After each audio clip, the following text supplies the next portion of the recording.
কিরে, এটা কি মাজদা রোড স্ট্যান্ড না? হ্যাঁ, এই গাড়িটা 30 থেকে 55 লাখের ভিতরে পাওয়া যায়।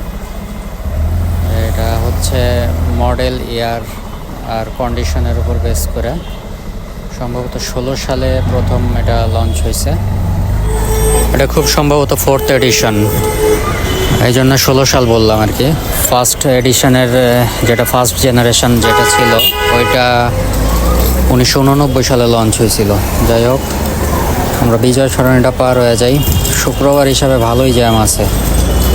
চন্দ্রিমা উদ্যানে কি জানি হইতেছে, যার কারণে এই অবস্থা।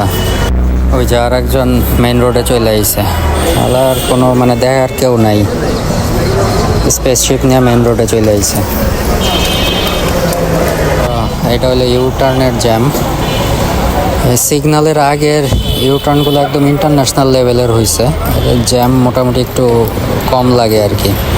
আগে তো এই সিগন্যাল থেকে 4 রাস্তা থেকে ঘুরতে হইতো, এখন এটার এখান থেকে ঘুরে যেতে হয়। যাই ভালো, বাইরে হয়ে গেলাম আমরা ফার্মগেট থেকে। এই যে আগে এই জায়গা থেকে ইউটার্ন নেওয়া লাগতো, তো এটা দিয়ে কোনো আসলে ফায়দা হয় নাই অ্যাকচুয়ালি, কারণ এই দিককার গাড়িগুলো এই জায়গা দিয়েই বের হয়। কোনো লাভ নাই আসলে। যার যে দিক দিয়ে চলার ওদিক দিয়েই চলবো আমরা, কেউ থামাইতে পারবে না আমাদের।